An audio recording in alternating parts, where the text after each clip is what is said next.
Typically, you do this with a blender. I don't have a blender because I don't make this a lot. So I just dice them as fine as possible. Okay. So pimiento, and then after this will be the recadito and the garlic. All right.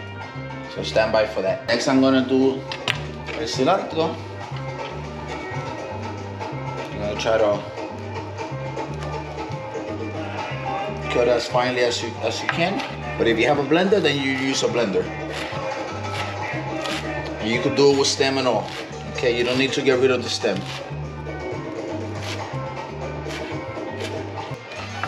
Okay, so let me finish this, and then we continue with the next ingredients shortly. Next will be garlic. There's two ways you could do this. You could do this and then use a garlic press, or you could chop it. And then mince it really fine. You just mince it. You could do it this way, or you could do it the easy way.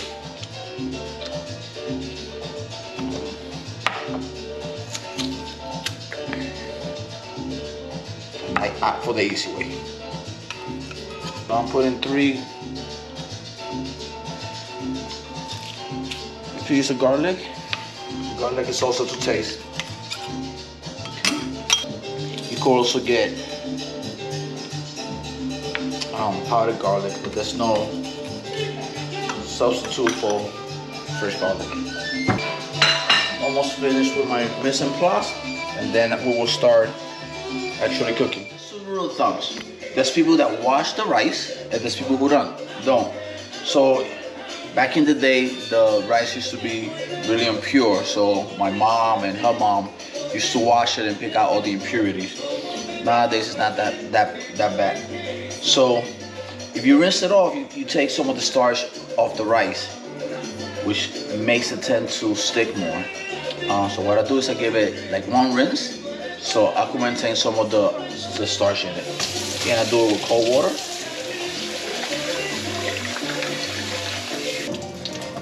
Because I need some of the starch to maintain some of the separation once it cooks. So I'm finished with my mise en place. This is the stuff for the corned beef and the rice. And now the next step would be the prep. Okay, so I'm gonna do the rice next, and then I start doing the corned beef, which is gonna be more time intensive. In the oil, salt to taste, the salted butter,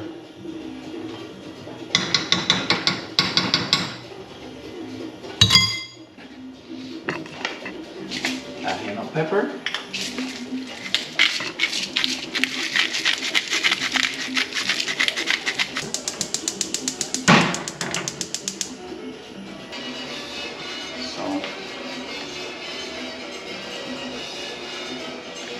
splash of olive oil,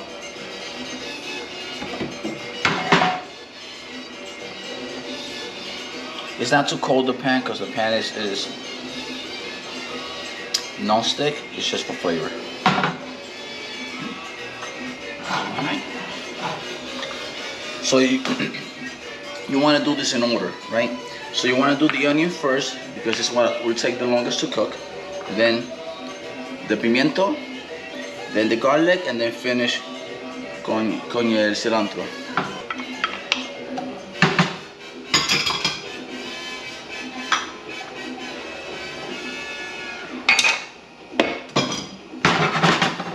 Just turn a little bit translucent before you add the rest of the ingredients.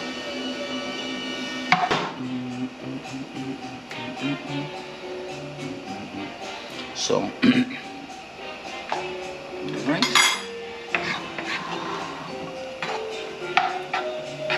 See how it's starting to turn? A little translucent. This would be a good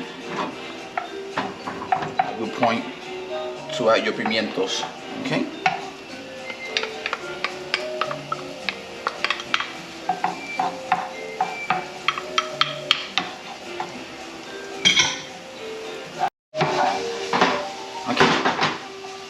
you see, once the pimiento starts getting a little bit translucent,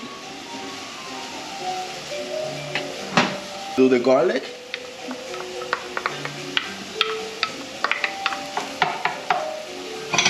See, at the 5 minutes mark, we'll lower the temperature on the rice. And then the rest of the other 5 minutes, we'll cook it on low.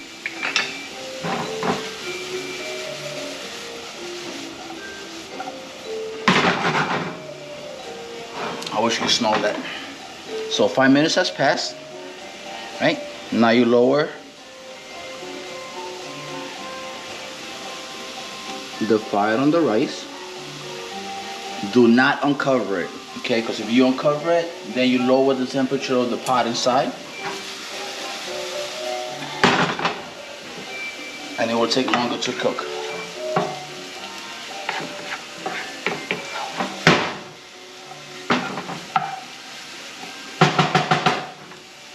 How does it smell, baby?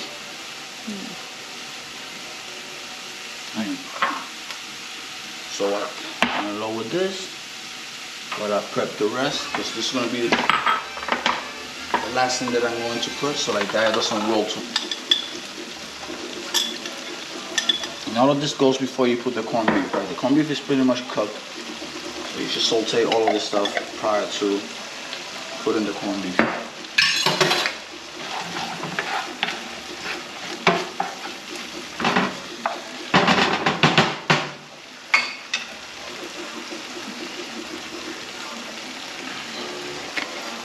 Oregano. I'm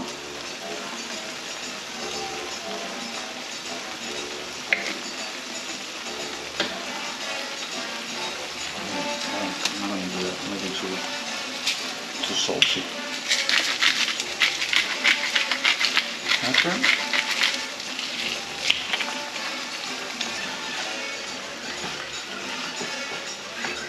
Put it on low.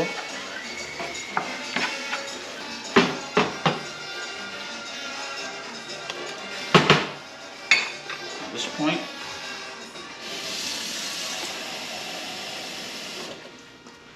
Add water.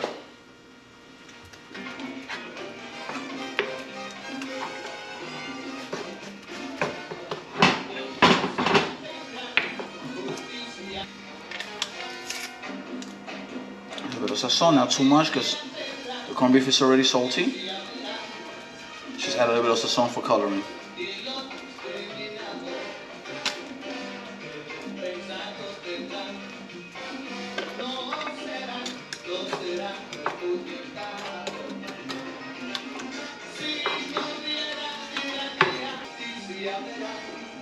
So you don't want to put this at the beginning because it will wilt too quickly.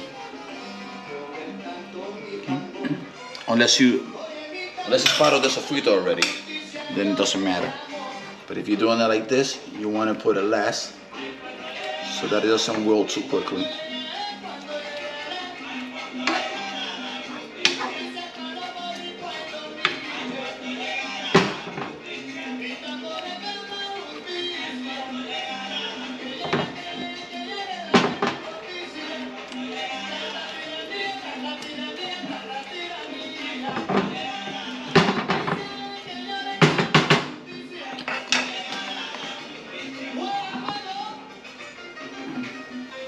I like mine a little bit spicy, not too much. Just a few drops of Tabasco, because they could add more on the table if they want to.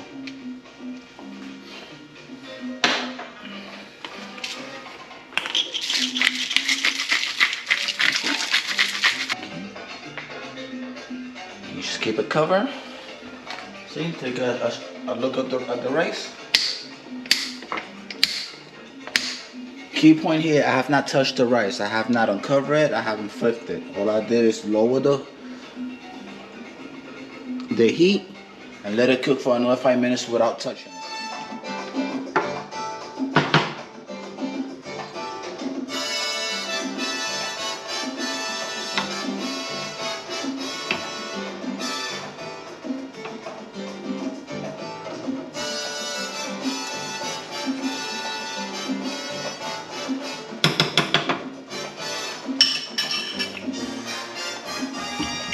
the cayenne. I like mine spicy.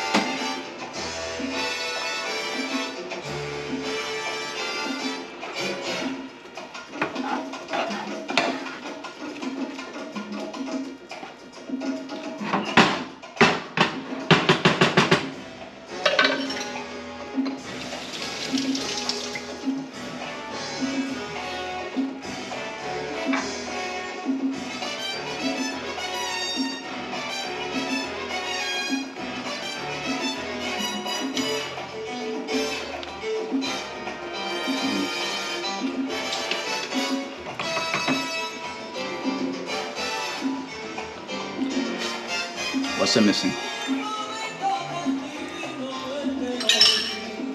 It's good? Of course it's good. Love you. Love you.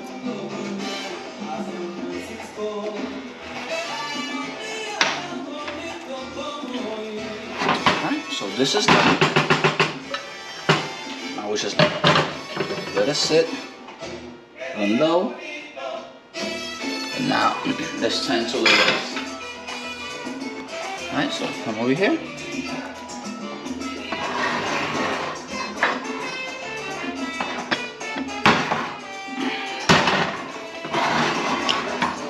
So how much time is left?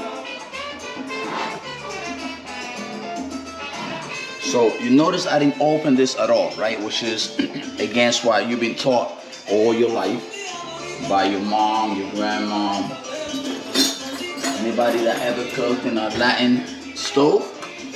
Usually they halfway through they uncover it, flip it, and then let it cook for a little bit longer.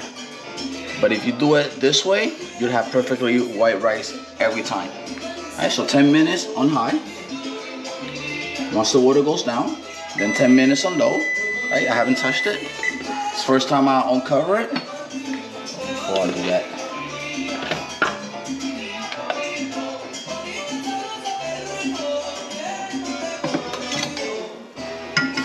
Look at the rice.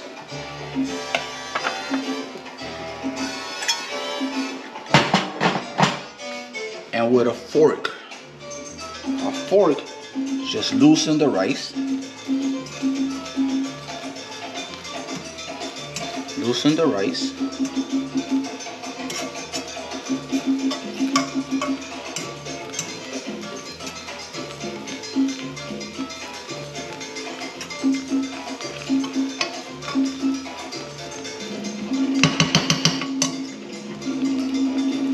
Okay, loosen the rice.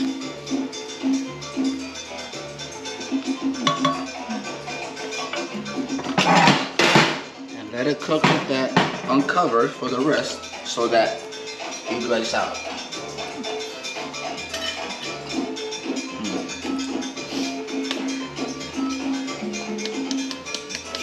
A little salt for flavor, for enhancing the flavor, and that's it. Just let it sit, and it's done. So the next would be the plating, and then I'll show you how to do that. All right, thank you. So this will be how it's usually plated, right? So it'll be the white rice, the corned beef on the side, and either ripened bananas or ripened plátano. Okay, so this would be, just for a visual, this would be sort of like what it would look like. Okay, now let me show you how we plate it. So this would be my interpretation of arroz blanco con corned beef.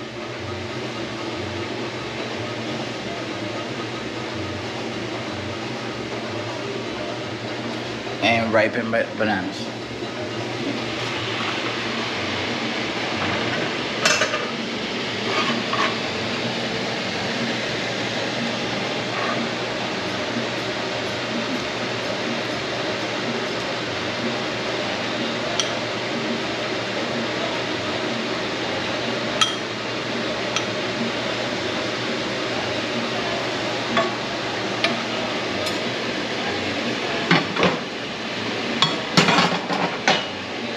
Okay, full disclosure, the rice came out a little bit mushy. I added too much water. So instead of 2.5, it would be 2 parts for each pot of rice. So 1 cup of rice, 2 cups of water.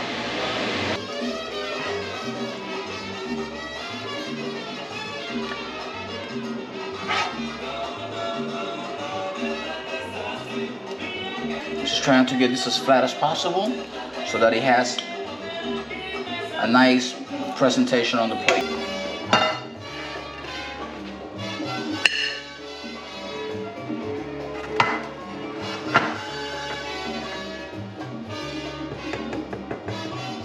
And this is my interpretation of arroz blanco con corned beef and ripened bananas.